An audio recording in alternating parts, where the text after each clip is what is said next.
notre village a toujours eu comme une communauté gay. De qu'est-ce qu'on a comme appris au travers là, de les 7 ans qu'on vit ici. Donc, ça n'a pas été difficile pour nous d'être bien accueillis. Les enfants, ils nous voient, puis ça pose pas de questions, c'est normal. Ça fait partie de leur quotidien aussi qu'on fait partie de leur village parce qu'on les nourrit. Les parents viennent à notre kiosque libre-service, ils achètent nos légumes, ils nous voient. Je suis sûr que les jeunes posent des questions, mais là, ça fait juste ils apprennent plus tôt, là, dans le fond, que c'est la réalité de notre monde. Là. Il y a du monde comme nous autres. T'es-tu déjà demandé c'est quoi le rôle de la communauté LGBTQ+, dans notre rapport alimentaire quotidien? Ou si les salopettes, c'est un chandail ou des pantalons? Ou même si les tomates sont queer? Dans cet épisode, nous traverserons fumier, bétail et champs de blé pour venir à la rencontre de la fierté agricole du Québec. Et enfin avoir la réponse à nos questions. En fait, je veux dire les tiennes. Bienvenue à Ensemble pour tous. Dans cette série balado, Fierté Montréal vous propose un road trip partout au Québec pour discuter avec des gens de la communauté sur les réalités d'ESLGBTQIA+. Je m'appelle Coco Béliveau, humoriste et fermière réticente. Y a-t-il quelqu'un qui sait comment conduire le tracteur? Parce que je pense pas avoir vu ça dans mon cours de conduite. Je m'appelle Frédérique Leblanc-Piette, j'ai 24 ans. En ce moment, j'habite à Sherbrooke, à Lennoxville, mais je suis née à Montréal, même si je m'identifie plus comme gaspésienne parce que ça fait quelques années que je vis en Gaspésie. En ce moment, j'étudie à l'Université Bishop's dans un des nouveaux programmes, le nouveau programme en Sustainable Agriculture and Food Systems, qui est un programme d'agriculture durable et de système alimentaire. Nous commençons notre dur labeur dans les cantons de l'Est avec Frédéric, qui ressent l'appel d'une vie agricole et rêve d'un jour posséder son propre lopin de terre, pareil comme dans le début de la toune des générations de mes aïeux. Puis moi, mon objectif, ça serait d'avoir une ferme autosuffisante, mais aussi qui redonne vraiment à la communauté. Là. Moi, je vois plus ça comme un appel, un besoin, puis une évidence. J'ai beaucoup souffert d'éco-anxiété. J'en souffre encore beaucoup, comme beaucoup de monde de ma génération, je pense. Puis pour moi, c'était comme la solution, me redonner un peu le pouvoir pour me battre un peu contre cette fin qu'on nous dit un peu inévitable, là, puis que je sais que ça va arriver de toute façon, mais d'un peu redonner à la nature puis aux autres espèces qu'on a juste maltraitées toutes ces années. Fait que, ouais, c'est ça, mon rêve, c'est d'avoir une ferme en Gaspésie qui serait vraiment diversifiée, là, des animaux, de la culture maraîchère, mais aussi des vergers. Puis je pense que mon rêve ultime, ça serait avoir des moutons, des chèvres, puis filer la laine, puis la teindre avec des végétaux. Moi, je m'identifie, comme une femme. Puis, oui, je suis queer. J'ai toujours su que j'étais pansexuelle, mais vraiment attirée envers la personne plus que le genre. Puis, j'ai vraiment eu de la chance dans ma vie. J'ai été entourée de personnes qui étaient très acceptantes. Puis il y avait une grande acceptation, puis une grande ouverture. Puis dans mon programme, je pense que c'est tellement un programme niché, puis c'est pas mal juste des personnes qui veulent changer le monde, qui ont une nouvelle vision de notre système, de notre société, qui veulent justement sortir de ce système, de ce chemin-là. Donc jusqu'à maintenant, toutes les personnes que j'ai rencontrées à Bishop sont vraiment des personnes ouvertes, puis je dirais 85% de mes amis sont queer. Je dirais que j'ai plus ressenti une discrimination, pas par rapport au fait que j'étais queer, mais par rapport au fait que j'étais une femme. J'en ai parlé beaucoup aussi avec mes amis là, avant qu'on se rencontre. J'ai fait un petit briefing. Est-ce qu'il y a des choses que vous voulez que je dise ça? puis c'est vraiment quelque chose qui est partagé, un sentiment qui est partagé. Là. Même j'ai un de mes collègues justement qui est un homme trans, puis lui, il dit que il ressent une différence par rapport à avant sa transition et maintenant, le regard des autres, puis comment on le traite. Mais oui, même en classe, un petit peu, on a eu un cours pratique l'année passée, puis il y avait des petites blagues, tu sais, de comme « Ah, vous avez pas votre permis de brouette », puis tu sais, c'est juste des petits calls qui paraissent innocents, mais qui c'est vraiment frustrant à la longue. Puis moi, l'année passée, j'ai été dans un processus pendant 1 an pour partir une ferme avec... j'étais en couple, dans le fond, avec une femme et un homme. Puis on voulait partir une ferme qui ça n'allait pas fonctionner à cause des assurances. Et on revient au problème d'acheter une terre, là, mais ça, c'est encore une autre chose. Puis c'était vraiment tout le long, c'était OK, mais il allait parler à l'homme, les femmes, on était en arrière, puis tout le monde assumait toujours que c'était un couple, homme-femme, puis il y avait une fille par rapport, tu sais, il y avait jamais... C'est ça, toujours les préjugés de il y a besoin d'un homme, qu'est-ce que vous allez faire s'il n'y a pas d'homme, puis j'ai un de mes amis aussi qui a travaillé sur une ferme qui était tenue par un couple de lesbiennes, puis c'était à chaque fois que les deux femmes allaient dans des marchés, tout ça, des marchés publics, les gens venaient les voir, puis c'était comme ah, ben là, c'est qui s'occupe des réparations du tracteur, qui conduit le tracteur, ils se sont déjà fait demander ça. Puis c'est comme, ben nous, on est capable, là, il n'y en a pas besoin d'hommes, sinon on demande de l'aide si on a un problème, mais on est capable. Donc c'est vraiment plus ce côté sexiste-là. Puis j'ai l'impression que la communauté gay, homosexuelle des hommes est plus épanouie un peu dans le domaine de l'agriculture parce qu'il y a encore vraiment ce stéréotype-là, puis cette misogynie. Euh, c'est ça. Que plus encore que peut-être de l'homophobie ou c'est ça, de la discrimination par rapport à la communauté queer. Déjà que certaines personnes sont curieuses de savoir qui porte les salopettes dans les relations fermière-fermière, Frédéric anticipe qu'il y aura un lot de nouveaux défis quand elle deviendra agricultrice. C'est sûr qu'être agriculteur, c'est pas un métier facile, là. Tu fais pas ça pour faire de l'argent, définitivement. Puis en Gaspésie, en plus, il y a comme une isolation de base, là. Tout le monde est un peu isolé parce que tout est loin. Donc être agriculteur, c'est comme tu t'isoles encore plus. Mais c'est tellement pour moi une passion ou une évidence, un besoin que je vois ça juste comme des choses à vivre puis pas comme des défis. Les agriculteurs ont rapidement compris que Dame Nature ne prend pas de pause les fins de semaine, ni de vacances dans le sud en hiver. Quand une difficulté inattendue survient, il est quasiment impossible de déroger des responsabilités quotidiennes et d'aller rechercher le soutien nécessaire. C'est de ce besoin qu'est née Fierté agricole. Nous avons eu la chance de nous entretenir avec Michel Desrochers et Joël Desjardins qui viennent en aide aux agriculteurs de la communauté. En fait, c'est même pas nous qui l'avons parti. C'est pas Fierté agricole qui est né de lui-même, c'est né justement d'un besoin. En fait, ça vient Au cœur des familles agricoles, qui est un organisme pour les personnes en détresse du milieu agricole. Donc, c'est travailleurs de rang. Donc, au lieu des travailleurs de rue, c'est travailleurs de rang. Donc, spécialisés dans les réalités agricoles. Donc, exemple, un producteur qui ne va pas consulter un médecin parce que le médecin il va dire « OK, t'es épuisé, prends des vacances. » Malheureusement, des vaches, tu peux pas mettre ça à off. Fait qu'on veut plus entendre ces réponses-là, prendre des vacances, parce qu'on sait que c'est impossible. Tandis que les intervenants en milieu rural au cœur des familles agricoles connaissent la réalité. Donc, ils vont trouver d'autres façons de comme aider le producteur dans des réalités qui, eux, peuvent rendre possible. Donc, c'est ça. Donc, une femme qui reçoit un appel, un agriculteur qui va pas bien, elle se rend sur les lieux sur place. C'est comme une urgence, c'est pas loin, elle y va. Ça va pas bien, là. L'étable est en train de passer au feu, présentement. Les animaux sont dedans. C'est comme, ça va pas bien. OK? Et les producteurs pleurent, on s'entend, là, c'est la catastrophe. Puis, à un moment donné, le producteur dit, en fait, qu'est-ce qui se passe? C'est que j'ai quitté Montréal avec mon conjoint. On s'est déménagé en campagne. On n'est pas du tout du milieu. On connaît personne en région. Ça allait bien, mais là, mon conjoint est décédé. Je me retrouve tout seul dans un village que je connais pas. Je travaille énormément, mais je me sens vraiment seul. Puis, c'est ça. Puis là, quelques temps plus tard, l'étape passe au feu. Puis il dit, en fait, c'est vraiment que j'ai aucune ressource autour de moi. Donc, elle a fait comme, OK, elle avait pas vu venir.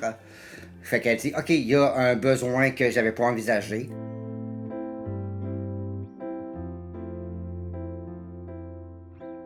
Mais c'est sûr que Fierté agricole n'est pas que pour les agriculteurs. Premièrement, là, en fait, la plupart des gens ne sont pas agriculteurs. C'est soit des ouvriers agricoles, donc qui ont un salaire puis qui font autre chose, qui sont pas propriétaires. On a des vétérinaires, on a des enseignants en agriculture, on a des étudiants en agriculture, on a des jardiniers amateurs, on a des gens en horticulture. Fait que Les enjeux sont aussi divers que les personnes. Souvent, qu'est-ce qu'on voit, c'est une socialisation qui lui est propre. C'est des gens qui, pour X, Y raison, ne se retrouvent pas dans les propositions déjà offertes par les communautés LGBTQ+. Exemple, sont trop loin des grands centres, fait que, tu sais, ils veulent pas faire les 2, 3, 4 heures de route pour se rendre, ou ne peuvent pas, tout simplement, parce qu'ils ont des enfants, parce qu'ils ont des animaux. Ça peut être aussi l'espèce d'incompréhension, justement, d'expliquer un métier. Quand on est tous ensemble, on comprend. Quand on dit il y a plus cet été, tout le monde comprend. Comme tout le monde comprend les impacts de dire il y a plus cet été. Il n'y a pas de ouais, mais pourquoi? Ça ne nous dérange pas de le faire, puis quand il y a des nouvelles personnes qui rentrent et qui posent des questions, c'est correct. On est là pour ça, mais on est aussi là pour juste des fois juste dire ok, je comprends. On n'a pas besoin de savoir plus. Dans le village agricole, des fois, juste à dire j'ai des scarabées japonais, tout le monde comprend c'est quoi des scarabées japonais, puis tout le monde comprend que ça fait ça fait suer tout le monde, tu sais. Pendant que le scarabée japonais s'attaque aux arbres fruitiers, allons vers de meilleurs pâturages pour rencontrer Stéphane Lambert, qui nous a parlé de son changement de carrière sans lactose. Mon nom est Stéphane Lambert. Je suis présentement propriétaire de ma nouvelle compagnie en événementiel, Faucon Événements. J'ai été producteur laitier depuis mon enfance. En fin de compte, je suis né sur une ferme. Et par la suite, jusqu'à l'âge de 37 ans, j'ai travaillé sur la ferme en étant propriétaire aussi. J'avais acheté de mes parents avec ma soeur et mon beau-frère. Et à 36 ans, 37 ans, j'ai décidé de retourner aux études et de changer de métier, vraiment d'aller dans une autre direction, soit l'événementiel.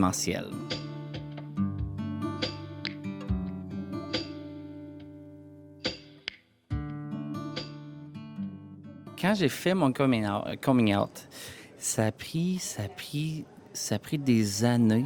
Mais tu sais, des années, est-ce que c'était des années de questionnement? Est-ce que c'était des années malheureuses avant mon coming out? Non. J'ai eu des relations avec des femmes, mais je suis pas... j'avais pas le feeling que c'était ça. Ben, l'amour, puis faire l'amour, j'avais comme pas l'impression que c'était ça. Ça a duré un 5-6 ans.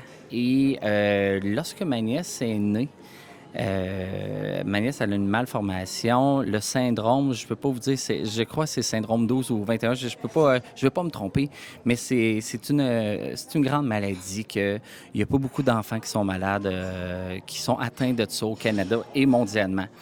Et ma nièce, elle peut pas marcher, elle peut pas parler, elle peut pas voir. Alors, quand je suis arrivé, quand ma sœur elle a eu la petite, je suis arrivé, puis là, moi, ça m'a donné un coup. Vraiment un coup. J'ai tombé de haut. J'ai fait une dépression. Et ça, c'est dur de l'accepter. Moi, c'est vraiment, au début, c'est que on vit dans un milieu. Moi, j'avais ma ferme dans ce temps-là. Il n'y a personne qui s'en est rendu compte que j'allais réellement mal parce on se met une carapace. On veut montrer qu'on est bon, on veut montrer qu'on est fort. Mais moi, j'habitais tout seul dans ma maison. Je me souviens, j'arrivais de faire mon train à l'étable. Et juste le fait de me dire, OK, là, Stéphane, faut te laver, ça me prenait environ 3/4 d'heure, 1 heure. J'étais assis sur une chaise, puis je me disais, là, il faut que tu ailles prendre ta douche. Et ensuite, une fois que ma douche était prise, là, c'était « OK, là, Stéphane, faut que tu manges. »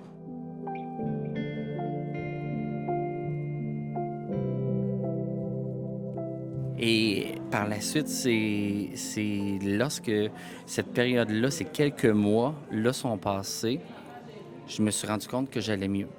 Puis, bizarrement parlant, c'est après que j'ai décidé d'aller consulter pour savoir qu'est-ce qui s'était passé. Pourquoi du jour au lendemain, ça va bien? Pourquoi du jour au lendemain, j'ai envie de rire? Pourquoi du jour au lendemain, j'ai envie de sortir, voir mes amis? Mais pour me rendre compte que c'était une dépression que j'avais fait. Comme j'ai mentionné, c'est pas une dépression sévère, mais c'était quand même une dépression. Puis par la suite, ça me rentrait dedans. Je me suis dit, je me suis dit, ma nièce, elle peut pas parler, elle peut pas boire, elle peut pas se déplacer. Puis moi, j'ai tout ça. mais je suis pas capable de montrer avec qui avec qui je veux passer ma vie, qui j'aime, avec qui que je veux que les gens me voient. Et c'est là que j'ai décidé de faire mon coming out. Tu sais, je suis allé vraiment, et puis c'est vraiment 31 ans, là, à 31 ans.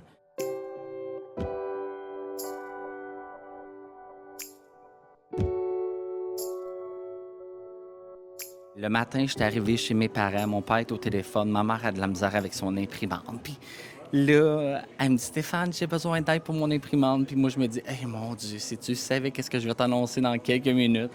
Mon père raccroche au téléphone. Là, je dis à mes parents, écoutez, là, j'ai quelque chose à vous dire. J'ai dit, là, asseyez-vous. Là, j'ai dit, je suis pas malade, j'ai pas de cancer, j'ai pas rien. J'ai dit, je veux juste vous dire qu'à Noël, je vais être accompagné, mais ça va être accompagné d'un homme.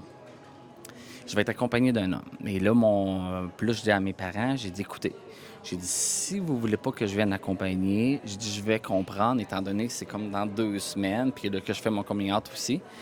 Et mon père, sacré, il est décédé maintenant, mais il a sacré toute sa vie. Et de son verbal, il dit, voyons, tabarnak Stéphane, il dit, ton chum va toujours avoir la place ici, avec nous. Fait qu'il dit, il est crissement le bienvenu à la maison. Fait que après ça, je suis parti. J'ai fait mon coming out auprès de mes autres sœurs, une par une. Et jusqu'en soirée, en fin de compte, je me souviens, il faisait super froid, il faisait c'était une tempête de neige aussi, là. Fait que j'ai vraiment fait mon coming out en une journée. Une grosse journée. Vraiment une grosse journée. Puis ça va faire... ben oui, je l'ai fait à 31 ans, j'ai 41 ans. Ça va faire 10 ans. Fait que oui, ça va faire 10 ans que j'ai fait mon coming out. Ouais. Le coming out de Stéphane nous montre que dans le milieu agricole, peu importe ton orientation ou ton identité de genre, la nouvelle main-d'œuvre est toujours la bienvenue. Dans mon milieu de travail, ça s'est super bien passé, tu sais, dans le sens que j'ai toujours été quelqu'un qui aimait rire, puis je continue à rire, même après toutes ces années. Tu sais, la vie est super belle, là. Mais je parle fort, j'ai des bonnes relations. Je l'ai pas caché. Une fois que mon coming out était fait, je l'ai pas caché. Quand on parle de mes collègues de travail, tu sais, moi, je travaillais vraiment avec mon beau-frère qui était mon associé, ma sœur aussi. Mais après ça, c'était plutôt des fournisseurs. Les vétérinaires, les personnes responsables de l'alimentation des animaux, les meuneries, tous les autres fournisseurs de tracteurs, d'essence. Je l'ai fait, mais ça s'est super bien fait. Tu sais, dans le sens que les gens, j'ai jamais eu de mauvais commentaires. Jamais. J'ai eu une belle preuve de respect, mais en même temps, j'étais le client. Fait que le fournisseur avait pas intérêt à porter aucun jugement envers moi parce que j'aurais changé de fournisseur tout simplement. Mais j'ai jamais eu de mauvais commentaires. Puis il faut, tu sais, faut être fier, faut se promener à la tête haute là, pour ça. Mais sinon, il y a un fournisseur qui, à un moment donné, tu sais, en région, je ne sais pas si ça se fait comme ça aussi dans la région de Montréal ou Québec, je ne sais pas. J'avais un fournisseur qui nous donnait un cadeau à toutes les années. Puis à toutes les années, c'était un calendrier de femmes tout nues. Puis à un moment donné, j'ai dit, écoute, moi, ton calendrier, c'est pas moi. J'ai dit, ça me prendrait un calendrier d'hommes. Puis il a été vraiment surpris, mais j'ai eu droit à avoir mon calendrier d'hommes.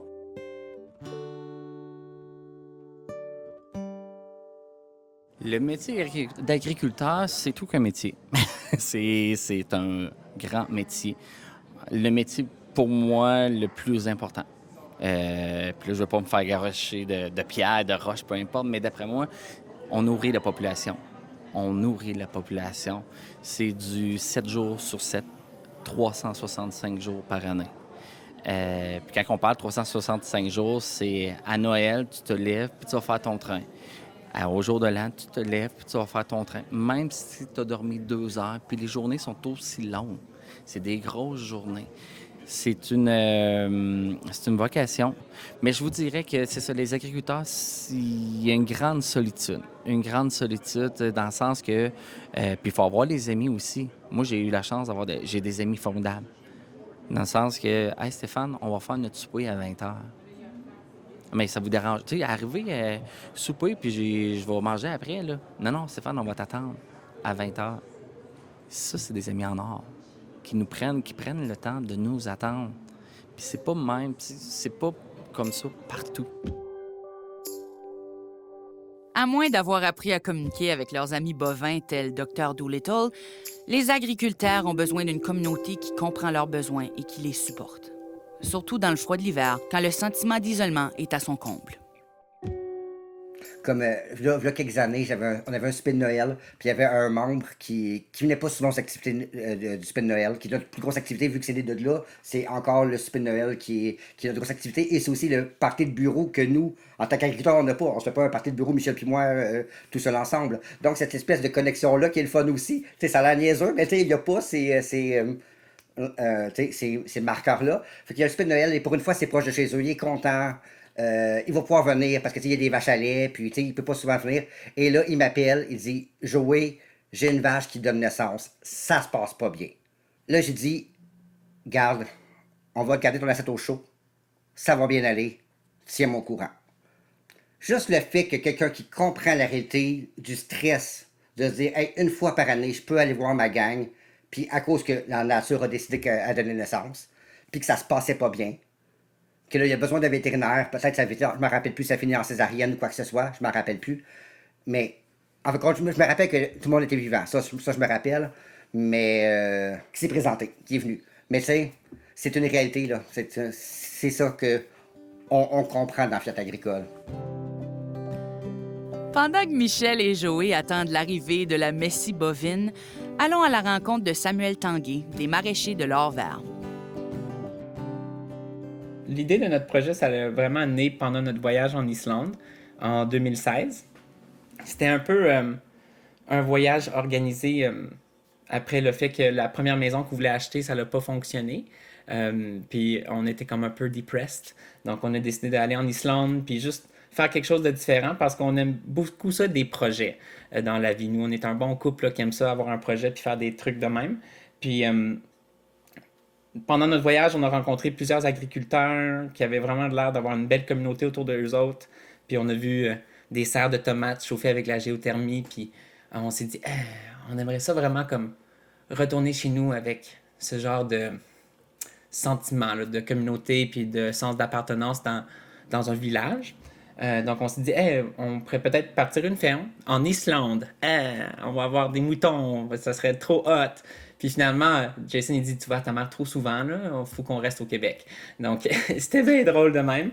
Puis finalement, comme 3 semaines plus tard, on a acheté la ferme. On a découvert un peu le maraîchage pendant notre voyage en Islande. On regardait qu'est-ce qu'on pouvait faire sur une petite terre, là, dans le fond, pour faire de l'argent sur un petit terrain.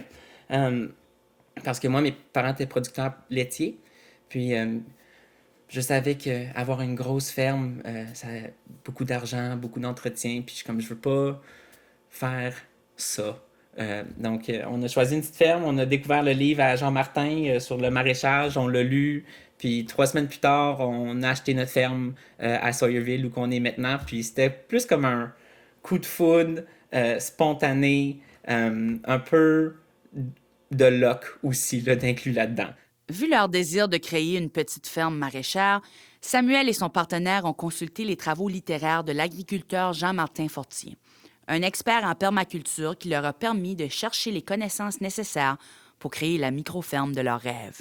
On ne connaissait pas d'autres agriculteurs qui faisaient partie de la communauté LGBTQ. Puis plus tard, on a trouvé 2 autres fermes maraîchères là, des couples qui font partie de la communauté. Nos amis Marc et Jonathan. Et eux autres, ils vivent pas dans notre village. Ils vivent 1h30 de chez nous. Ils vivent en fait dans mon village d'enfance. Donc c'est juste un drôle d'addon. Puis on va quand même les visiter assez fréquemment. On fait comme un effort de les voir 2-3 fois par année là, juste pour être capable de jaser parce que c'est plus facile de comme se comprendre un peu. Là, juste comparer des pommes puis des pommes, là. C'est juste plus simple de se comprendre un peu de nos réalités. Puis on a aussi, plus proche de chez nous, on a rencontré Alex et Sarah. Puis eux, ils ont une ferme maraîchère aussi, mais ils ont aussi des chèvres. Puis ces deux filles là, tellement passionnées, puis sont tellement bonnes là, dans qu'est-ce qu'ils font. Là. C'est inspirant aussi là, d'avoir comme des amis ou des collègues qui veulent s'entraider, puis qui veulent se rassembler ensemble. Mais notre réalité en agriculture, dans le maraîchage, c'est vraiment dur de se rassembler, surtout pendant l'été, parce qu'on est tous dans le jus constamment. Mais quand on est ensemble, c'est toujours plaisant là, d'être capable de juste parler de nos réalités, de chiller, puis de juste être nous autres.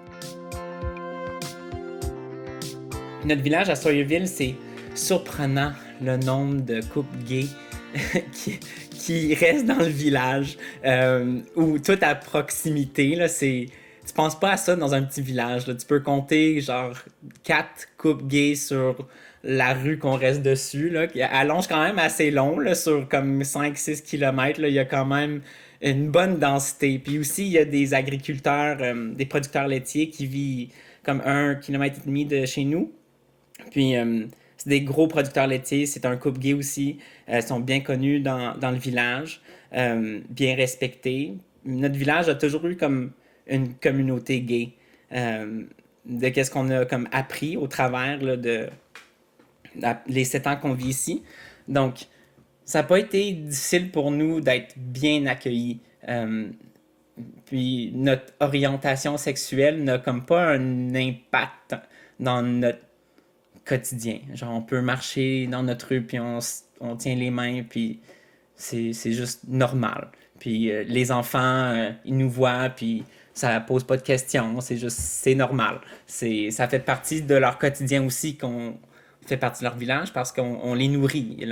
Les parents viennent à notre kiosque libre-service, ils achètent nos légumes, ils nous voient. Je suis sûr que les jeunes posent des questions, mais là, ça fait juste ils apprennent plus tôt, là, dans le fond, que c'est la réalité de notre monde. Là. Il y a du monde comme nous autres.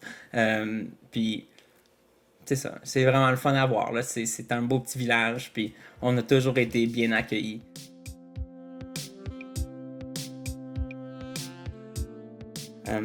C'est sûr que des fois, des défis, c'est que moi, particulièrement, je suis comme un peu la voix de la ferme. Mon chum, il est plus anglophone. Jason, il est plus anglophone. Donc, les téléphones, c'est plus moi qui les fais. Puis, j'ai l'impression... Des fois, je peux être légèrement comme intimidé. Genre, je peux me faire sentir intimidé par des gens au téléphone qui ont un genre de air.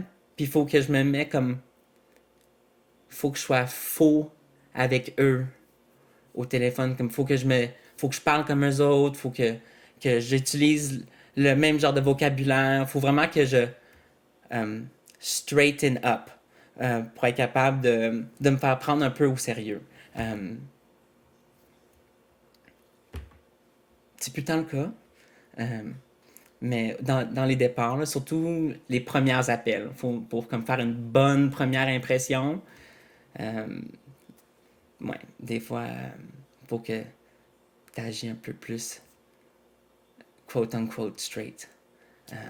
Donc, ouais, c'est un peu moche, là. C'est sûr que ça, c'est un des trucs que tu veux comme moins vivre, puis que des fois peut comme empiéter des futurs maraîchers, là, ou de producteurs agricoles, là, de partir des projets parce qu'ils ont comme un peu peur de ça. Mais il faut juste que tu restes comme déterminé dans comme qui tu es. Puis les gens, like, they're gonna move past it. You know, c'est toujours une question de long haul, de long game. Faut que tu contredis leurs préjugés, puis que tu démontres que genre, first and foremost, genre, je suis agriculteur, puis ensuite, je fais partie de la communauté.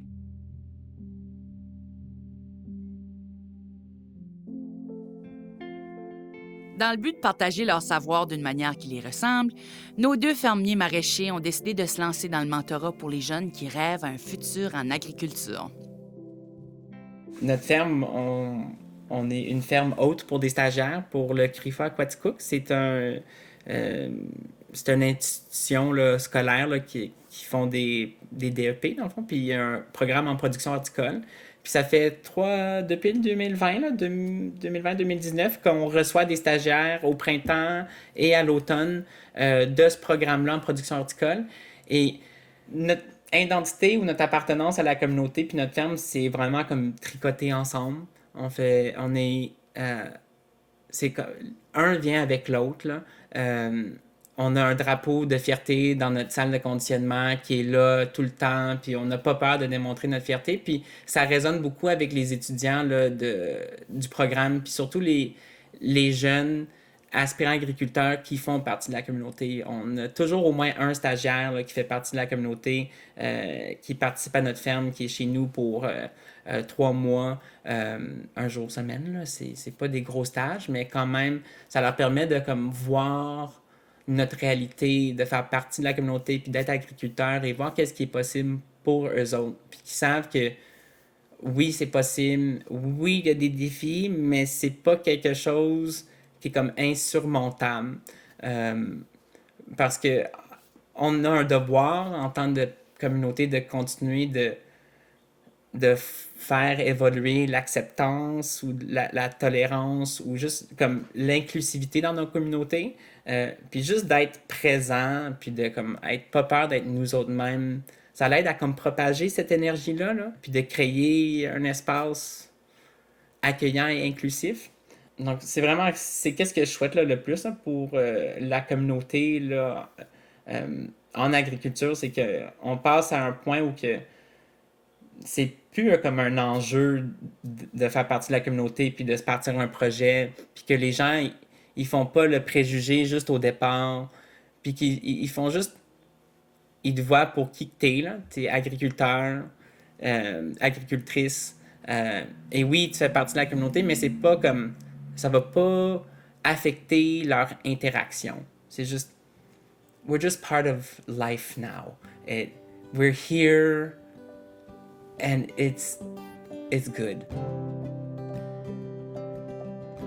Samuel et Jason partagent avec Michel et Joé le rêve d'un milieu agricole plus inclusif. Un milieu où 2 fermiers passionnés peuvent partager un bisou, si l'occasion se présente. En fait, moi, ce que je souhaiterais, c'est que je puisse faire la même chose que n'importe quel hétéro, c'est de prendre la main de la personne, de l'embrasser en public, puis de ne pas être gêné dans un commerce agricole, de pouvoir faire ça aussi si l'occasion se présente. Là. Sans exagérer aussi, mais... Si l'occasion se présente. Si l'occasion se présente. Là. Moi, c'est mon souhait. Peut-être plus de ressources pour avoir justement plus d'occasions de se rencontrer. Parce que, tu sais, oui, c'est le fun, mais justement, on travaille tous 90 heures semaine. Donc, c'est des distances sont énormes parce que c'est pas juste, tu sais, une petite section. Donc, avoir plus de possibilités de se rencontrer pour briser cet isolement-là. Qu'est-ce qui est à la portée de Fête agricole aussi, parce que on peut pas tout faire non plus, là. Comme à un moment donné, c'est très drôle, je parlais avec à Fierté Montréal, il y avait un paquet d'organismes ensemble, on jasait, puis là, on parlait de différents organismes avec différents justement, objectifs. Puis là, ils disaient, moi, je voudrais monter à 300 membres, je voudrais monter à 10 000 membres, bon, etc. Je sais plus c'était quoi les chiffres à l'époque. Puis ils ont dit, c'est quoi ton objectif Fierté agricole? Puis j'ai dit, moi, c'est juste de rester le même nombre de membres. Puis en fait, comme mon Dieu, Joé, c'est quoi cette histoire-là? Mais j'ai dit, on perd une ferme au Québec par jour.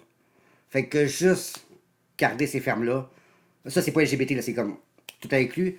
Donc, tu sais, juste essayer de garder ce milieu agricole-là vivant, prospère, inclusif. Que, tu sais, ces jeunes-là qui veulent, ou ces jeunes, c'est pas tous des jeunes qui sont dans l'agriculture, là, on s'entend, là. On est dans 40 puis dans 50, là. Mais, tu sais, de se dire comme c'est encore possible. Mais, les objectifs agricoles, je dirais, une plus grande possibilité de se voir. Parce que le besoin est là, puis on est juste des bénévoles. Fait que, se voir de façon régulière, on ne réussit pas à répondre à la demande. Puis vous qui êtes de la ville, là, ça serait bien si vous pouviez ralentir le temps. Oui. Vous devez être plus proche que nous de pour ça. Parce que nous, on aimerait ça que le temps ralentisse des fois. Et...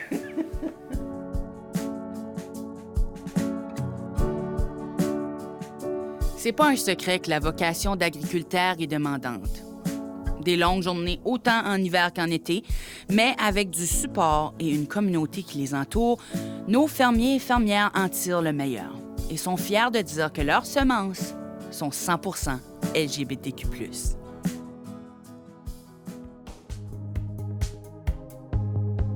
Fierté Montréal souhaite reconnaître le soutien financier du programme de promotion de l'égalité des sexes, de l'orientation sexuelle, de l'identité et de l'expression de genre du ministère des Femmes et de l'égalité des genres du Canada, qui a permis la réalisation de la série balado Ensemble pour tous. Réalisée et scénarisée par Marie-Hélène Frenette-Assad, assistance à la réalisation et coordination Geneviève Corrigan, conception et idéation Samuel Desrosiers, recherche Steven Gentil, musique originale Marie-Hélène Frenette-Assad et Geneviève Corrigan, montage et mixage Roxane Potvin. Ensemble pour tous est une production de Fierté Montréal. Mon nom est Coco Béliveau. Merci pour votre écoute.